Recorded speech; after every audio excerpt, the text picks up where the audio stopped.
Բարև ձեզ սիրելի հայրենակիցներ, ձեզ հետ է Էդվարդ Անտինյանը։ Ողջունում եմ ձեզ Համայնայության մայրաքաղաք Երևանից։ Այսօր հուլիսի 23-ն է 2026 թվական։ Իհարկե աշխարհաքաղաքական եւ տարածաշրջանային իրադարձությունների միջև անդրադառնալը ասեմ, շատ դեպքերում ասում են մեր երկրի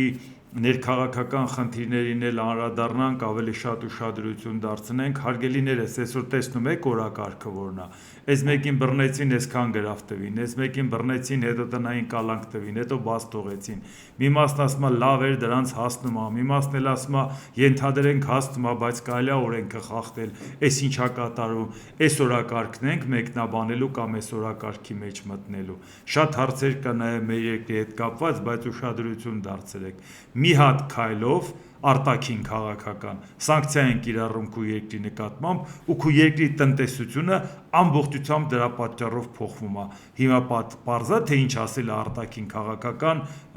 շփումներ, արտաքին քաղաքական ճիշտ կողմնորոշում։ Եթե դա այդպես չի մեր երկրում հիմա ինչ է կատարվում։ Մի մասը փողոց է դուրս գալիս, ասում է ապրանքս չեմ կարողանում վաճառել, մի մասն ասում է խնդիրներ ունեմ, մի մասն ասում է սերտիֆիկատն է պատճառը, մի մասը նույնիսկ եթե սերտիֆիկատը լինի եւ նույնն է չենք կարողանալու, մարդիկ ուղիներ են որոնում, չարչարվում են,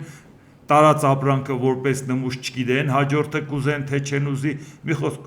այս բոլորը չի առաջացել նրանից, որ դու ճիշտ կողմնորոշվես, որ ռազմաքաղաքական ու տնտեսական տիրույթում ես պատկերացնում քո երկիրը այս փոխկապակցված աշխարհում, որտեղ տեսնում եք, որ աշխարհի շատ հզորներ, ինչպես տեսնում եք նաև լուրջ տնտեսություններ ունեցող հավաքական տնտեսական համակարգերի անդամ են, հավաքական անվտանգության համակարգերի անդամ են։ Նրանք, ովքեր մտածում են, որ մենք հպարտ միայնությամբ կարող ենք մեր հարցերը լուծել, խորը թյուրիմացության մեջ են։ Ու նրանք, ովքեր կարծում են, որ այս աշխարհում հնարավոր է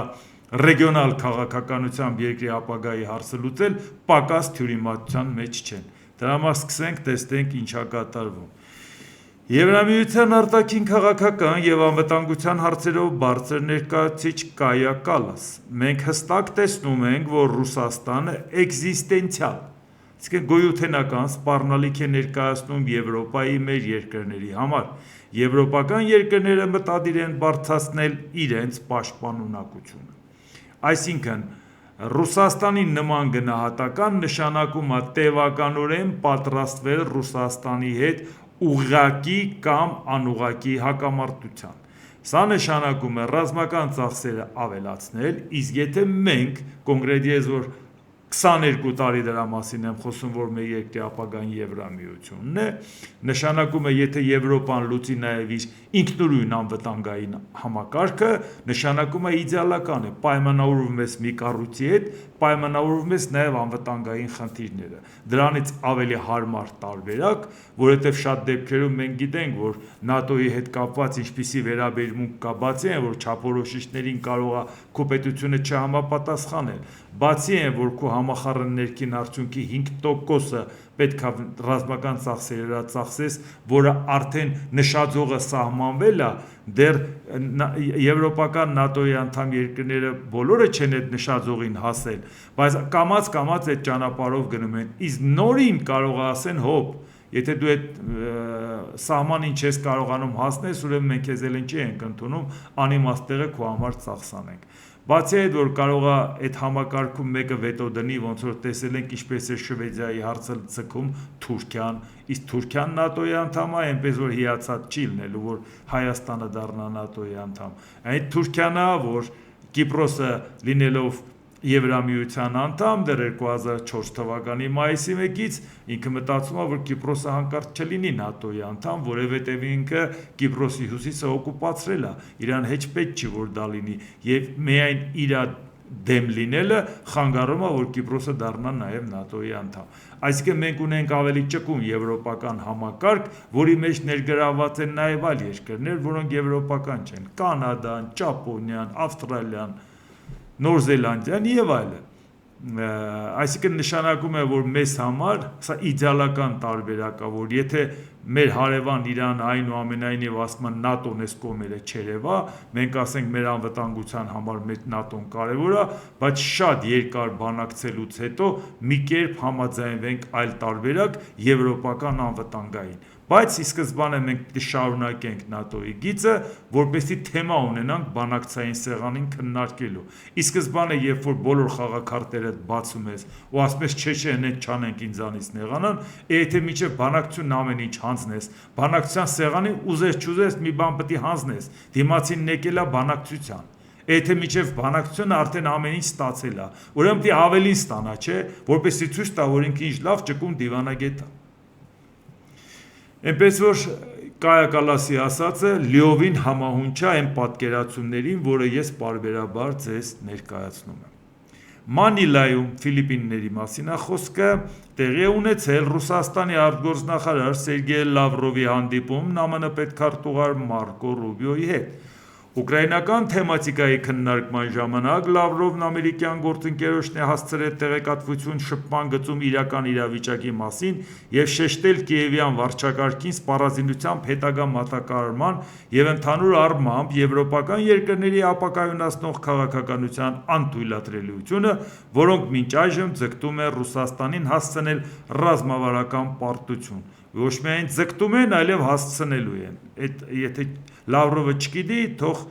կապվի մեզ հետ բացատրենք։ Լավրովը վերստին հաստատել է ռուսական կողմի պատրաստակամությունը հակամարտության քաղաքական և դիվանագիտական կարգավորմանը և հավատարմությունն այն առաջարկներին, որոնք առաջ են քաշել ամերիկյան կողմը Անկորիջում Պուտինի և Թրամփի հանդիպմանը և որոնց համաձայնություն էր տվել Ռուսաստանի առաջնորդը։ Անկորիջում, այսինքն 2025 թվականի օգոստոսի 15-ին Ալյասկայի հանդիպումը, որ պարբերաբար ռուսական կողմը պնդում էր, որ ձեռքաբերվել պայմանավորվածություն, առանձնապես ամերիկյան կողմը չէր ասում նման բան չկա, ասում էր հա դե լավ, խոսում են պայմանավորվածությունն է, պայմանավորվածություն։ Բայց երբ որ տեսան, որ անցյալ տարվանից սկսած կտրուկ փոխվեց Ուկրաինայական թաթերաբեմը ուկրաինական կտրուկ փոխվեց եւ Ուկրաինան արդեն անցնում է շատ լուրջ ձևով ճնշման Ռուսաստանի հանդեպ, արդեն Մարկո Ռուբիոն կանգնեց ասես, բայց ձեր հետով է պայմանավորվել որ։ Հազրուցել ենք, ինչ ա եղել որ։ Ինչ պայմանավորվածություն, փաստաթուղթ ունենք ստորագրած, համաձայնություն ունենք գրավոր կամ բանավոր ու ստիպված եղան Ռուսաստանից հաստատել, որ այո, դա ուղղակի քննարկում ա եղել բարիկամքի փաստաթուղթ, պարտավորություններ, ժամկետներ, ոչինչ չկա։ Այնպես որ երբ որ Լավրովը նորից ձեռքերը գցում է փրփուրներին, այդ փրփուրները մի քանի անգամ բռնել է, տեսել ենք ձեռքում ինչ ա մնացել։ Այսինքն նորից ինքը ասում է, բերեք այն ինչ որ խոսացել ենք, գոնե դրա շրջանակներում մնանք։ Իհարկե, բավական կոռեկտ արձագանքներ եղավ այդ հանդիպումից Ռուբիոյի եւ Լավրովի, բայց իրականում դա ռուսական կողմը ձախողվեց այդ բանակցություններում։ Եվ պարբերաբար, երբ որ Ամերիկայի Միացյալ Նահանգներից խոսում են, որ պետք է միջուկային գերտերություն Ռուսաստան հետ այնուամենայնիվ կոնտակտների մեջ լինել, հասկանալի է։ Բայց եւ միևնույն ժամանակ այս անգամվա խոսակցությունը եւ նախորդները էականորեն տարբերվում է, որովհետեւ Միացյալ Նահանգները իր համար արդեն վճռականորեն որոշել է, որ Ռուսաստանը հաղթելու շանս չունի, իմաստել չունի, որ հաղթի։ Այսինքն ինքը իր համար արդեն որոշում կայացրել է, թե ինքը այս հակամարտությունում որ կողմից է։ Այնպես չի, որ մինչև հիմա Ուկրաինայի կողմից չէր, Ուկրաինային եւ տեխնիկայի վաճառքը եւ լոկացիոն համակարգերում օգնել եւ նավիգացիոն կոորդինատների հարցում օգնել Starlink-ով, մի խոսքով շատ հարցերում Ամերիկան օգնել է, բայց նաեւ ինչ որտեղ ցույց էր տալիս, որ ես այդքան է շահագրգռված չեմ, թող եվրոպական երկրները իրանք առնեն զենքը Ամերիկայից, մենք է բիզնես անենք, փող աշխատենք, ոչ թե մենք փող ծախսենք, բայց միևնույնն է իրանք արդեն իրանց համար այդ որոշումը կայացրել են, այսինքն Ռուսաստանին չի հաջողվի ասել մի քանի մետր առաջ եկանք այս գծում, այն դեպքում երբ որ այդ ամբողջ համակարգերը Ամերիկան ունի շատ լավ էլ տեսնում է դու առաջ եկել ես թե չէ, ինչքան ես եկել, ինչքան ուրիշ տեղ հետ ես գնացել եւ ինչ ծանր հարվածներ ես կերել, Այնպես որ Ամերիկան հրաշալի հասկանում է, թե ինչ է կատարում։ Ավելի պրիմիտիվ բան, որ գնաս Ամերիկայի պետքարտուղարին բացատրես, որ գիտես դուք տեղյակ չեք, մենք առաջ ենք գնացել, երբ որ աշխարհը մի միլիմետր տեղ չկա, որ իրանք չեն նկարում ու վերահսկում, դա խոսում է արդեն անլրջության մասին, էլի։ Մարկո Ռուբիոն Վաշինգտոնը շարունակում է պատրաստ լինել կառուցողական դեր խաղալ Ուկրաինայում պատերազմի ավարտին նպաստելու գործում։ Նախագահ Դոնալդ Թրամփը հստակեցրել է ԱՄՆ պատրաստ է օգնել անիմաստ պատերազմի ավարտի հարցում, եթե նման հնարավորություն ստեղծվի։ Վաշինգտոնն այս ուղերձը փոխանցել է Մոսկվայի։ Ռուբիոն նշել է, որ պատերազմի ավարտը պահանջում է նոր գաղափարներ։ Եթե խաղաղություն լինի, դա կլինի նոր գաղափարների և հայեցակարգերի միջոցով, և մենք պատրաստ ենք դրանից մի քանիսն առաջարկել, համապատասխան համատեքստում և ձևով։ Եթե հնարավորություն ստեղծվի և համապատասխան պայմաններ ստեղծվեն, մենք պատրաստ ենք այդ դերը դրական կերպով խաղալ։ Այսինքն, նորից մի հատ հստակեցնենք։ Եթե խաղաղություն լինի, դա կլինի նոր գաղափարների և հայեցակարգերի միջոցով։ Ինչ նոր գաղափարի մասին է խոսքը, երկու կողմը պատերազմում են։ Ուզում ես պատերազմը դադարեցնես։ Այսինքն սա խոսում է այն մասին, որ ուղղակի ոչ թե նոր գաղափարների մասին է, այսինքն մենք նոր իրավիճակը գնահատել ենք, եւ այս նոր իրավիճակը գնահատելուց հետո նոր մոտեցում է դրան հարկավոր։ Այսինքն Ռուսաստան դուք չես կարող համոզես, որ գիտես ինչ, տվեք ինձ Դոնբասը եւ վերջ, որևէ խնդրեմ չկա։ Մնաց, իսկ ինչը խնդրեմ չկա։ Ի սկզբանե ինչ խնդիր էր քո առաջ դրել եւ ինչին ես ասել, որ ասում ես գոնե Դոնբասը տվեք, որպեսի գնամ մեր ժողովրդի մոտ ճակատս բաց լինի։ Ինչ է եղել։ Ապա ռազմականացված է Ուկրաինան, թե այսօր ունի Եվրոպայի ամենամարտունակ բանակը։ Եվ բանակն ամարտունակ, ես զենքի առումով այսօր Ուկրաինայից ավելի լավ զինված, ավելի լավ տեխնոլոգիական առումով գործարաններ ունեցող երկիր կա Եվրոպայում։ ՆԱՏՕ-ն էր ուզում Ռուսաստանը իր սահմաններից հեռացնի։ Դրա պատճառով նենց եղավ, որ Շվեդիան ու Ֆինլանդիան դառան ՆԱՏՕ-ի անդամ։ Կանգնում ասում ես մինչև 97 թվականի սահմանին պետք է հետ գնանք։ Մինչև 97 թվականից հետո ՆԱՏՕ-ի անդամ դառած երկրները ինչ ես պատրաստում ՆԱՏՕ-ից դուրս են գալու, թե եղածնել ավելացավ։ Այսինքն որ հարցը լուծվեց։ Ուկրաինա, որ այնտեղ շատ ռուսամետ ուժեր կային, տարբեր մարդիկ կային, տարբեր ժամանակներ մեկը եղել է ուրիշի ենթակայության տակ, մեկ ուրիշի կազմում, մեկ ուրիշ, այսպես ուկրաինացի ժողովրդին համախմբելու առիթներ պատերազմի արդյունքը, որ 100 տարով թշնամի դառնաս։ Այդ մարդիկ 10 միլիոն մարդ առնվազն թողել երկրից գնացել է, պատերազմն ավարտվելուց հետո գալու է, արունն աշկերը կոխած մտածելով, որ սահմանից են կողմ թշնամի է, դրան հասավ Ռուսաստանը։ Ինչին է հասել։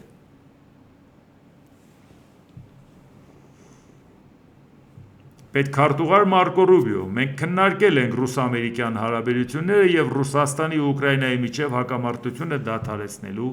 անհրաժեշտությունը։ Այսինքն ես ասեցի, որ այս բառերից չի հասկացվում, որ ինչ են քննարկել, բայց ակնհայտորեն Ռուսաստանին չհաջողվեց Ամերիկային որևէ բան համոզել։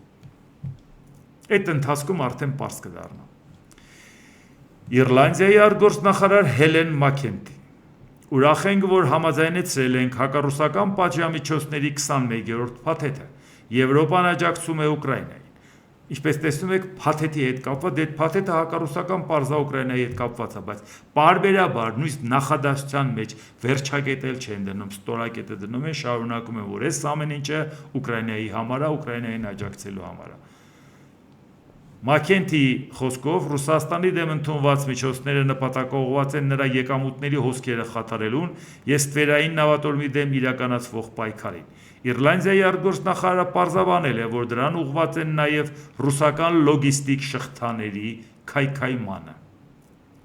Եվրոպական հանձնաժողովի նախագահ Ուրսուլա ֆոն դեր Լեյենը գրել է, որ ողջունում է պատժամիջոցների այս փաթեթը և շնորհակալություն է հայտնել Մաքենթիին այդ հարցում ցուցաբերած աջակցության համար։ Ֆոն դեր Լեյենը ճշգրտել է, որ կողմերին հաջողվել է նաև կարևոր քայլ անել Ռուսաստանի զինված ուժերի զինծառայողների Եվրամիության մուտքի արգելք սահմանելու ուղղությամբ։ Իհարկե երկրներ կա, որ սրան դեմ էին, և դրա համար ամեն դեպքում այս 21-րդ փաթեթը ձգձգվում էր, ինչ որ տեղ նաև ասին ինչ որ ինչ-որ բաներ վերանայեք, նոր ընդունենք, բայց այդ փաթեթը դեռ չէր ընդունվել ու դեռ ձգձգվում էր, որ այդ մասին խոսել ենք, որ ուշ թե շուտ համաձայնեցնելու են եւ ուշ թե շուտ Հայաստանը կանգնելու է խնդրի առաջ, թվում է թե սա մեզ ինչով է վերաբերվում, որ սա մեզ ուղղակիորեն վերաբերվում է, որովհետեւ Եվրոպան չի կարող հատուկ ռազմական գործողության մասնակիցների առաջ ճանապարհը փակի, մեկ էլ Հայաստանը նրանց սիրտն ու ճանապարհները բաց ընդունի ստեղ, նրանք էլ երբ ուզենան Հայաստանի որևէ փաստաթղթով հայտնվեն Եվրոպայում, չի լինելու դա,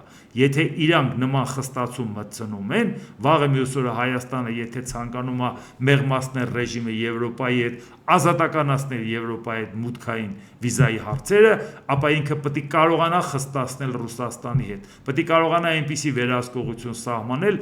որ Հայաստանին չմեղադրեն, որ ինքը փորձում է ռուսների համար շրջանցող օղակ հանդիսանա։ Առավել ևս, երբ որ գիտեն, որ ժամանակին Հայաստանը այդպես շրջանցող օղակ էր հանդիսանում երկրորդական նշանակություն ունեցող ապրանքները ռուսական շուկա մտցնելու, որը ի վերջո որոշ դետալներ դնում էին դրոնների վրա, հրթիռների վրա եւ հարվածում Ուկրաինային։ Այնպես չի որ դա բացահայտված չէ, այնպես չի որ սանկցիաներ կիրառված չեն։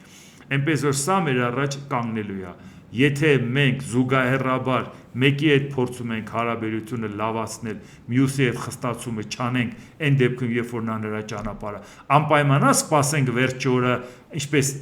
սանկցիաները գյուղմթերքի հետ կապված եղավ, խառնված որոշենք ճանապարհը քաղաքական որոշում կայացնի Եվրոպան, բայց դրա հետ կապված քայլերը չկարողանանք համահունչ անենք, որտեղ ժամանակին տնային աշխատանք չեն կարել։ Հիմա սրա հետ կապված ենք փաստի առաջ կանգնելու։ Ամեն օր մեր այդ փաստաթղթերի հետ կապված բանակցելու են քայլ առ քայլ առաջ գնալու, վերջ օրը կանգնեն այս հարցը չենք անում, եթե Ռուսաստանն հետ չփակենք։ Խառնվելու եք իրար, թե բա հիմա կտրուկ փակենք, չի լինի, չփակենք, նրանք մեզ չեն ընդունի։ Դե հիմա արդեն ահազանգը հնչել է, այլ ինչին ենք սպասում։ Ամերիկյան հետախուզությունը ստուգում է Ռուսաստանի հնարավոր առնչությունը Մերձավոր Արևելքում կենտրոնական հետախուզական վարչության օբյեկտներին Իրանի հասցված հարվածներին։ Ուսումնասիրվում է, թե արդյոք Մոսկվան կարող էր թիրախավորման համար անհրաժեշտ հետախուզական տվյալներ կամ ԱԹՍ-ների ճշտությունը բարձրացնող տեխնոլոգիաներ տրամադրել Թեհրանին։ Իհարկե սրա կասկածները նոր չի որ կա, մարդիկ մտածում են երկու բան. ում է ձեռնտու դա անել, Ռուսաստանին, եթե Իրանը Ամերիկային հարվածներ հասցնի ծանր, եւ երկրորդ, իսկ ով հնարավորություն ունի դա անելու,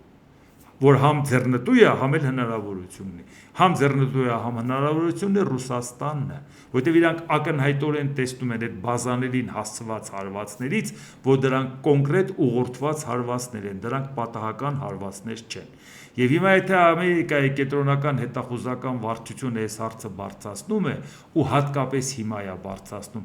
բերեք իմանանք, որ այս հարցը նաև քաղաքական որոշումը կայացված է, որ Ռուսաստանը Իրանին օգնում է, Ռուսաստանին պետք է դրա համար պատժել, որովհետև մեռանք ասելով, հարգելիներս, պետք չի գցել կենտրոնական հետախուզական վարչության հետազոտությունների վրա, հասկացեք, մինչև Ռուսաստանին պարտության չտանեք, Իրանի հարցը չեք լուծելու, նույնիսկ եթե այս հարցը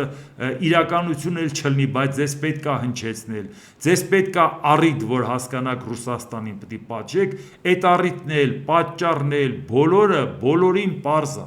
մնում է կոնկրետ գործողություն անել, կլուծես Ռուսաստանի հարցը, նոր աշխարհակարգ կունենաս, բաժանված աշխարհի վերաբաժանում առանց երրորդ համաշխարհային պատերազմի, որի արդյունքում իր չափը կիմանա նաև այն Չինաստանը, որը լավ էլ չափերից դուրս է եկել եւ իր չափը շատ հանգիստ կիմանա Իրանը, լավ էլ հետ կքաշվի, հեչ պարտադիր չի Իրանի հետ կռվել, որպեսզի Իրան ինչ որ բան բացատրել։ Այնպես որ եթե հիմա ուզում եք դա գցեք կենտրոնական հետախուզական վարչության վրա, մենք հրապարակային այդ մասին խոսում ենք, կարող է կենտրոնական հետախուզական վարչությունը նաև մեր նյութերից օգտվել եւ ձեզ զեկույցներ ներկայացնել, եթե ձեզ պետք է զեկույցով որոշում կայացնեք Ռուսաստանի դեմ։ Բայց որ ժամանակը հիմա ընտրված է ճիշտ, այդ ակնհայտ է, որովհետեւ տեսնում ենք, էլի թե ինչ է կատարվում։ Ուկրաինական անօդաչու թռչող սարքերը հարձակվել են Ուլյանովսկի մարզի Նովոսպասկի շրջանում գտնվող վառելիքահայերգետիկ համալիրի օբյեկտների վրա, այնտեղ հրդեհ է բռնկվել, հարձակման է ենթարկվել Նովոսպասկի գյուղում գտնվող հեղուկ բնական գազի բազան։ Նահանգապետի խոսքով անօդաչու թռչող սարքերի հարձակման հետևանքով վնասել են մարքեթփլեյսերից մեկի շենքի տանիքը եւ նմանատիպ մեկ այլ շենքի ճակատային մաս։ Իդեպ տեղի բնակիչները, որ ասում են այդ մարքեթփլեյսից մեկի, այլ հենց դա կոնկրետ վերաբերվել է Wildberries-ի լոգիստիկ կենտրոնի վրա է հարձակումը եղել եւ հիմա այս վերջի շրջանում Wildberries-ի մոտ 10% բազաները վնասված են ուկրաինական հարվածների արդյունքում։ Եվ սա ինչի մասին է վկայում, որ սա մեկ ուրիշ քայլ էր եւ որ ասում ուկրաինացիները սպիտակներով են խաղում, հենց դրան է վերաբերվում։ Խփեց նավթավերամշակման գործարաններին։ Ռուսաստանը մտածեցին ոնց անենք դրանք կարողանանք պահպանենք։ Իհարկե նաև Ուկրաինան էլ է հասկանում, որ դրոնով խփելով մի հսկայական քաղաքի չափ նավթավերամշակման գործարանին հիմնահատակ չես վերացնի, դրան ավելի ծանր հարվածներ են պետք, կարողանում են վերականգնել, խփես էլի կվերականգնեն, խփես կվերականգնեն, բայց եւ միևնույն ժամանակ մինչեւ Ռուսաստանը որոշեցին դա վերականգնելու վրա ներվեր ծախսել էներգիա փող, այդ ընթացքում խփեցին բազաներին, որտեղ շատ լուրջ ապրանքների կուտակումներ կա եւ դա շատ լուրջ վնաս է հասցնում երկրի տնտեսությանը։ Հիմա արդեն մինչև որոշեն սրանց պահեստների խնդիրը լուծեն, կխփեն մեկ ուրիշ օբյեկտի։ Մինչև որոշեն այդ մյուս օբյեկտի անվտանգության խնդիրներն էլ լուծեն, նորից կվերադառնան նավթավերամշակման գործարան, բայց արդեն բալեստիկ հրթիռներով, որի հարվածը կարող է լինել կործանարար եւ այնպիսի հրդեհ ու պայթյուն առաջացնի, որը կարող է էկոլոգիական աղետ առաջացնի ամբողջ բնակավայրի համար, ոչ թե մենակ այդ գործարանի կամ մերձավոր տարածքի։ Այսինքն նշանակում է, որ սա ցույց է տալիս, որ Ռուսաստանը անընդհատ հետընկած քայլեր է անում, ինքը չի կարողանում, որովհետև տեսեք խնդիրը ինչն է, սովորական պատերազմը, միջուկային գերտերությունը չի կարող միջուկային զենք օգտագործել, կռվում է սովորական պատերազմը, վարում սովորական պատերազմով էլ ինքը պարտվում է, որտեղ այդ սովորական պատերազմին ուկրաինական բանակն ավելի պատրաստ է, ավելի լավ զինված է եւ իրան բավական շատ հանգամանորեն օգնում են։ Դրան ավելի ուշ կանրադառնամ, որ ինչն է հենց պատճառը, որ Ռուսաստանը խնդիրներ ունի։ ԱՄՆ նախագահ Դոնալդ Տրամփ, ես կասեի, որ նրանք պատրաստ չեն գործարք կնքելուն, որովհետև ամեն անգամ, երբ համաձայնեցնում են գործարքը, ցանկանում են փոխել այն։ Իրանը պատրաստ չէ, բայց շատ շուտով պատրաստ կլինի։ Հիմա ուշադրություն։ Ամերիկայի Միացյալ Նահանգների նախագահը գտնում է, որ Իրանը պատրաստ չի գործարք կնքելուն։ Ամեն անգամ հենց պայմանավորվում ենք, Իրանը մի հատ առիթ փոխում է։ Իրանը մեղադրում է Ամերիկային, ասում է խաղի կանոնները դու ես խախտում, Ամերիկան Իրանին, բայց հարցը դա չի, որ Իրանը Ամերիկային ինչ է ասում։ Ամերիկայի նախագահն ասում է, որ բանակցությունից դուրս է գալիս Իրանը, այսինքն Իրանը չի վախենում բանակցություններից դուրս գալուց։ Բա հետո Ամերիկայի պաշտոնյաները ոնց որ ուրիշ բաներ են ասում Իրանի հետ կապված, որ աղաչում է, որ պայմանագիր կնքի։ Բա դրա համար չենք հավատում էլի, որ ինչ է ասվում։ Իսլամական հեղափոխության պահապանների կորպուսը հարձակվել է Քուվեյթում ամերիկյան երկու բազայի ռազմական օբյեկտների վրա։ Անօդաչու թռչող սարքերով հարվածներ են հասցրել Ալի Աս-Սալեմ ավիաբազայում ամերիկյան զորքերի ռազմական տեխնիկայի խոշոր պահեստին, Patriot հակահրթիռային պաշտպանության համակարգին եւ MQ-9 անօդաչու թռչող սարքերի անգարին։ Նաև հարձակվել են ամերիկյան զորքերի տեղակայման վայրի Ալ-Ադիրի զորանոցի երկու ուղղաթիռային անգարների վրա, ասում է Իսլամական հեղափոխության պահապանների կորպուսի հայտարարության մեջ։ Ու այնպես չի, որ Ամերիկան պակաս ծանր հարվածներ է հասցնում Իրանին։ Այսինքն արդեն որ երրորդ օրն է փոխադարձաբար Իրան այդ ծանր հարվածները հասցնում են։ ԱՄՆ կենտրոնական հրամանատարության հաղորդակցության մեջ ասում է. Իրանը չի վերահսկում Հորմուզի նեղուցը, միջազգային ջրային ուղին բաց է մնում ստարանցման համար, չնայած Իսլամական հեղափոխության պահապանների կորպուսի սպառնալիքներին եւ հարձակումներին։ Առևտրային նավերը շարունակում են օգտագործել նեղուցը ԱՄՆ ռազմական աջակցությամբ, գրված է հաղորդագրության մեջ։ Այսինքն նեղուցը բաց է, նորմալ, աշխատում են Ամերիկայի վերահսկողության տակ։ Իրանն էլ ասում է դա այդպես չի։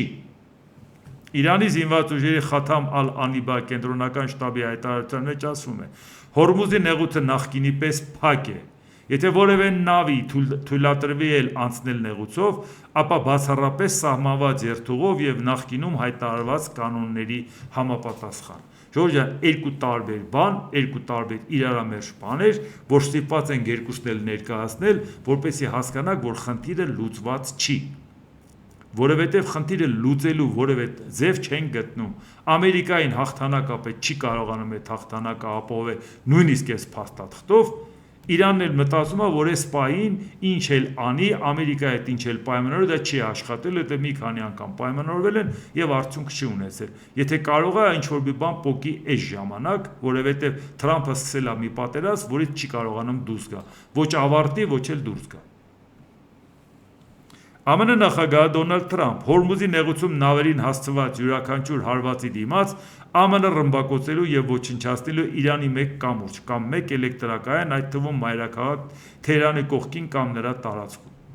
Հիմա հարց է ծագում, հենց նոր մենք լսեցինք Ամերիկայի նախագահին, որն ասում էր, որ Հորմուզի նեղուցը փակ է։ Մենք բացում ենք մեր ուզածը, անց ենք կացնում ու մեր վերահսկողության տակ է։ Իրանն էլ ասում է փակ է, ին վերահսկողության տակ է, ոչ թե նրանք ուզում են բացում են, ինչ ուզում են անում են։ Հիմա բա ոնց հաստատվում, որ այդ ճանապարհը բաց է ու ամբողջությամբ Ամերիկայի վերահսկողության տակ, եւ մեկ էլ Ամերիկայի Միացյալ Նահանգների նախագահն ասում է, եթե հանկարծ Հորմուզի նեղուցում նավերին հարված հասցնի Իրանը, ես էլ հարված կհասցնեմ Իրանին։ Բայց Իրանը չէր, որ բաներ աղաչում էր, որ պայմանագիր կնքի։ Դուք պատկերացեք եւ այս կարգի պայմանավորվածությունների արդյունքում մենք քաղաքականություն ենք վարելու, որ իմանանք ում հետ ոնց վարվենք, իսկ մեր իշխանությունները դե բոլոր կողմերին հայ են ասում են դե դրանից հեշտ գործ, բոլորին հակ ասենք, վերջում կերևա, էլի։ Վերջում էլ ամեն մեկն ասում է հայ ես ասել, դե արետակից դուրս արի։ Իրանի արտգործնախարար Աբբաս Արաղչի, մեր պաշտպանական ռազմավարությունը հստակ է, ակն ընդ ական։ Իրանի դեմ ցանկացած ագրեսիա, այդ թվում մեր ենթակառուցվածքների դեմ, կստիպի հասցնել հզոր եւ որոշիչ պատասխան։ Ցանկացած կողմ, որը կմասնակցի նման գործողություններին կամ կաջակցի դրանց, անկախ աջակցության տեսակից, Իրանի կողմից կդիտարկվի որպես օրինական թիրախ։ Եվ ուշադրություն դարձրեք, եթե Իրանի կողմից Ամերիկային աջակցող երկրները օրինական թիրախ են, մենք էլ չենք կարող, չէ՞, ոգևորվել Ամերիկայի հետ այնպիսի քաղաքականություն վարենք, որ դառնանք օրինական թիրախ։ Երբ որ Ամերիկայի Միացյալ Նահանգները ասում է շատ հետախուզական տվյալներ Իրանը ստանում է Ռուսաստանից, իսկ Ռուսաստանը Հայաստանում նենց է ներկայացված, որ սկի հետախուզական տվյալի խնդիր էլ չկա։ Եթե ուզենան մեզ վնասան, լավ էլ կտան, ոնց որ տեսնում ենք, մենք չենք կարողանում ճիշտ հարաբերություն կառուցենք Իրանի հետ, նենց չքծվենք, ասենք դու մեր ռազմավարական դաշնակիցն ես, հետո էլ նա էլ ասի դե որ տենց ասենց վարվի, եւ մեկ էլ Ռուսաստանից էլ չկարողանանք փոխվենք ու փաստի առաջ կանգնենք։ ԱՄՆ-ն Իրանի դեմ հարվածների վերսկսումից ի վեր առաջին անգամ իրականացրել է B1 մարտական թռիչք, ինչը վկայում է ամերիկյան ռազմական արշավի էական էսկալացիայի եւ ընդլայնման մասին։ Իրանի ուղղությամբ B1-ի կիրառման հարված հասցնելու համար օգտագործվել է բրիտանական ռազմական բազա։ Այսինքն B1 ռմբակոծիչը, որը որ այն նախորդ հարձակման ժամանակ օգտագործվում էր միջուկային օբյեկտներին հարված հասցնելու համար, այսինքն նշանակում է Ամերիկայի Միացյալ Նահանգների ինչքան խոսում է բանակցությունից, միևնույնն է ինքը տարածաշրջանում կուտակում է տեխնիկա։ Իրանի խորհրդարանի խոսնակ Մոհամմադ Բաղեր Ղալիբաֆ, իդեպ սա այն Ղալիբաֆն է, որը որ նաև բանակցությունների պատվիրակության ղեկավարն էր Իսլամաբադում, Պակիստանում։ Այսինքն նա որոշակի դերակատարություն ունեցող է այս խնդիրների մեջ։ Իրանի խորհրդարանի խոսնակ Մոհամմադ Ղալիբաֆ, տարածաշրջանում, որտեղ մենք նավթ չենք վաճառի, ոչ ոք նավթ չի վաճառի։ Եթե մեր անվտանգությունը չապահովի, ենթակառուցվածքային ոչ մի օբյեկտ անվտանգ չի մնա։ Իսկ նեղուցի անվտանգությունը հնարավոր է միայն ամերիկյան ուժերի բացակայության դեպքում։ Հակամարտության հավասարումը հանգել է կանոնին, կամ բոլորը, կամ ոչ ոք։ Իրանի նկատմամբ սանկցիաներ կիրառում էր Ամերիկան, Իրանը խնդիրներ ուներ Իրան նավթը վաճառելու հարցում։ Արաբական երկրները չունեին։ Իսկ հիմա այս հարվածներից հետո Իրանը արդեն ասում է հոպ, եթե դու արդեն ինձ նկատմամբ սանկցիա կիրառես, այդ սանկցիան ես կկիրառեմ արաբական երկրների նկատմամբ։ Ոչ միայն կխփեմ բազաներին ամերիկյան, այլև չեմ թողի իրանք նավթ հանեն։ Եթե այդպես է, ուրեմն այդպես է։ Կամ բոլորս կհանենք, կամ ոչ մեկս չենք հանի։ Այսինքն դա նշանակում է, որ այդ ծանր հարվածները Իրանին հասցնելուց հետո հերիք չի, որ Հորմուզի նեղուցը անվերահսկելի մարդիկ հանգիստ իրանց համար գնում էին, որ այդ պրոբլեմ չկար, հիմա պրոբլեմ ունեն, մի բան էլ Իրանն ասում է, կհանեք իմ սանկցիաները, ես էլ կհանեմ արաբական երկրների սանկցիաները, որովհետև հիմա չեմ թողի իրանք նավթ անեն։ Այսինքն հիմա ավելի լավ վիճակ է, քան մինչև հարվածները Իրանին։ Այն դեպքում, երբ որ հարվածները շատ ծանր էին, բայց խնդիրը չլուծվեց։ Դարձրեցի երկրին վիրավոր գազան ու կապեցի տարածաշրջանի ջանին։ ԱՄՆ նախագահ Դոնալդ Տրամփ մեկ տարի առաջ Միացյալ Նահանգները շատ հզոր կերպով հարձակվեց հութիների վրա, առևտրային և նավագնացությանը միջամտելու նավերի վրա կրակելու համար։ Այդ ժամանակից ի վեր և Իրանի հետ մեր հակամարտության ընթացքում նրանք շատ պատասխանատու են գործել։ Ցավոք հիմա նրանք նորից սկսում են կրակելով Սաուդյան Արաբիայի երկու նավերի վրա։ Եթե նրանք սա կրկնեն, ԱՄՆ-ն պատասխանատվության կենթարկի Իրանին, քանի որ հութիները Իրանի վստահված անձն են և պրոքսին և մեծ ռազմական պատիժ կկիրառվի Իրանի և անշուշտ հենց հութիների նկատմամբ, որոնցից ես շատ հիասթափված եմ, քանի որ նրանք մինչև այժմ շատ պրոֆեսիոնալ և խելամիտ էին գործել։ Հութիները, այո, սա առաջին դեպքը չի, որ հարվածում են առևտրային նավերին Կարմիր ծովում Բաբ էլ-Մանդեբի նեղուցով անցնելու ժամանակ, դրանով ստիպում, որ նաև որոշ նավեր արդեն շրջանցեին Աֆրիկան, հիշել են 500 տարի առաջվա պատմությունը, բայց այս պարագայում այնուամենայնիվ Ամերիկայի Միացյալ Նահանգներն ու Բրիտանիան բավական ծանր հարվածներ էին հասցնում հութիներին, բայց միևնույն չկարողացան հարցը լուծել եւ հիմա ինչպես տեսնում եք հութիները նորից խնդիր են առաջացնում եւ հիմա Միացյալ Նահանգներն ասում է եթե հութիները հարվածեն մենք կհարվածենք Իրանին։ Իրանին 50 հատ պատճառ ունես հարվածելու, թող դա լալի 51-րդը, բայց դու հութիների հարցը դրանով լուծում ես։ Հիմա որևէ մեկը մտածում է, որ այսօր Իրանը ի վիճակի է հութիներին օգնել, այո ժամանակին օգնել է, այո Համասին, Հզբոլային օգնել է, հութիներին օգնել է, մենորություն չի։ Իհարկե, ռեզինված խմբավորումներ ա ունեցել այդտեղ, որի պատճառով այդ պետությունները չեն էլ կայացել, որտեղ պետություն են եղել պետության ներսում։ Բայց հիմա ասել, որ հութիներին օգնում է Իրանը լուրջ չի, կամ էլ թե չէ որ ենթադրենք Իրանին հարվածենք հութիներին կզսպենք, դա էլ լուրջ չի։ Հութիների հարցը լուծեք, խայտառակություն է, որ Կարմիր ծովից միջերկրական ծով մտնելու ճանապարհը մի հատ զինված խմբավորման ձեռը լինի, ամոթ է նույնիսկ։ Բայց գնացեք հարցերը լուծեք։ Ու աշխարհում շատերը կողջունեն։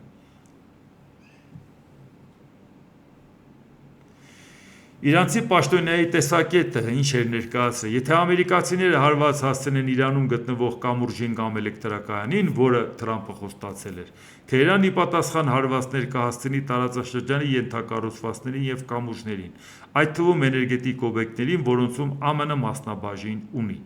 ԱՄՆ-ն վերջին օրերին պետք է որ համոզված լիներ, որ Իրանը կարող է գրոհել Մերձավոր Արևելքի ցանկացած օբյեկտ, ուստի Թրամփի արկածախնդրությունը նրան դարձյալ խայտառակության կհանգեցնի։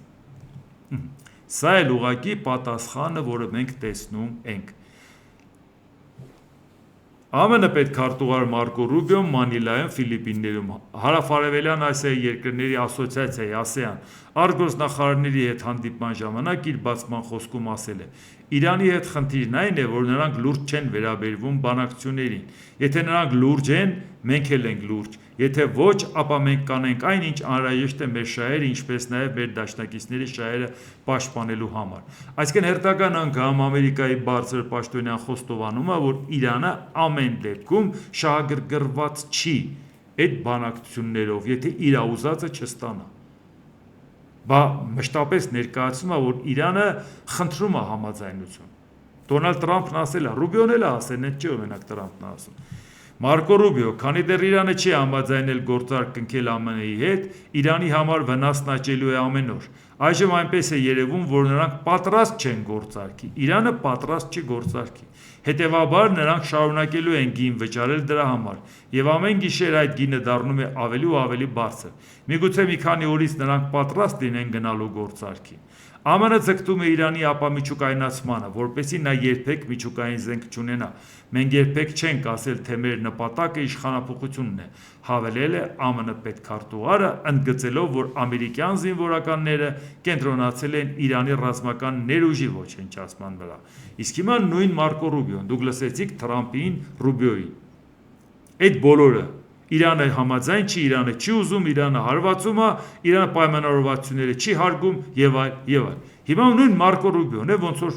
իստված ուրիշ մարդ ասել։ Իրանը մեզ աղաչում է, թե ուղղակիորեն, թե անուղղակիորեն, եկեք գործար կանենք։ Ժորժ, այսքան կարդացածից դուք նկատեցիք, որ Իրանը աղաչում է։ Ինչ եք թյուրիմացության մեջ գցում ձեզ։ Աշխարհը ոչ մեկը թյուրիմացության մեջ չի։ Եկեք խոսենք։ Ամեն անգամ, երբ ԱՄՆ եւ Իրանը համաձայնության են գալիս հրադադարի համաձայնագրի շուրջ, այնտեղ պատասխանատու մարդիկ կամ խախտում են այն, կամ ուզում են փոխել այն։ Ինչպես դուք տեսնում եք, այս է վերաբերմունքը։ Իսկ հիմա մենք նայենք Ռուսաստանի հետ կապված, որ ասի մի բան ասեմ։ Տեսեք, Ռուսաստանը ունի միջուկային զենք եւ մեր մոտ Հայաստանում շատ-շատերն ասում են միջուկային պետությունը պարտվել չի կարող։ Դրա վրա է կառուցած իրանց ամբողջ քաղաքականությունը, որևէ լոգիկա չկա դրա մեջ, մենակ ասել, այո, ինքը չի պարտվելու վերջ, քանի որ միջուկային պետություն է։ Մի քանի անգամ այդ մասին խոսել ենք, որ միջուկային պետություններ խորհրդային միությունը, որը ոչ միայն Աֆղանստանում պարտվեց, այլ նաև ուղղակի քանդվեց։ Միջուկային պետություններ Միացյալ Նահանգները, որ Վիետնամում էլ պարտվեց, Աֆղանստանում էլ պարտվեց, Իրաքում էլ տենում ենք վիճակը ինչա, թե ինչ հարցալուծել մինչև հիմա։ Այսինքն ասել, որ միջուկային պետությունը չի պարտվում, դա լուրջ չի, որովհետև միջուկային պետությունը դեպքում չի պատրաստվում միջուկային զենք կիրառել։ Իսկ երբ որ քաղաքականությունը ամբողջը կառուցած է այդ պարզունակ բանի վրա, որ միջուկային զենք ունեցողին հնարավոր չի հաղթել, դրա վրա կառուցում են նաև քո երկրի քաղաքականությունը։ Ամեն դեպքում լավ լինենք Ռուսաստանի հետ շարից հեռու, մեկ այնքը չի պարտվելու, ինչ ուզում ալի չի պարտվելու։ Բայց Ժորժ ջան, մի հարց, պարզ կենցաղային օրինակ բերենք։ Մեկը ուժեղալ ավել զինված, բայց դիմացինն էլ տեսնում է, որ կռիվ է, ինքն էլ է զինվում դրա դեմը պայքարելու։ Ավելի թույլ է, բայց զինվում է, որ դեմը պայքարի։ Եվ այս մեկը կանգնում ասում է, եթե դու հիմա իմ ուզածը չտաս, ես այս նռնակը կքաշեմ օղակի եւ կպայթացնեմ։ Ինչա դիմացինը պետք է վախենա։ Դիմացինն ասում է, լսի, որ քաշես պայթացնես, դու էլ ես մեռնելու։ Դու ինձ շանտաժ ես անում նրանով, որ կարաս ինքնասպանել ես։ Օղակը քաշել պայթացնելը դա թույլի արտոնությունն է։ Թույլը ասում է, եթե դու ուժով ինձ փորձես ճնշես, ես իմանամ դու ինձ պիտի կործանես, օղակը կքաշեմ, դու էլ կմեռնես, ես էլ։ Այդ դրանով սպառնում է, որպեսզի ուժեղը իր ամբողջ ուժով չպայքարի։ Եթե ուժեղը արդեն ասում է, որ նռնակը կքաշեմ, երկուսս կմեռնենք, ուրեմն դու արդեն ուժեղը չես։ Որովհետև դու դա չես քաշելու։ Եթե դու դա չես քաշելու, մնացած առումներով ինքը քեզանից առավել է։ Այս է, որ պարբերաբար ասում եմ ու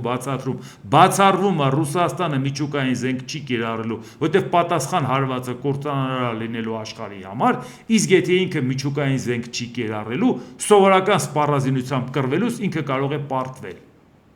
Իսկ ավելի ծանր հարվածի դեպքում նաև կարող է քանդել պետությունը։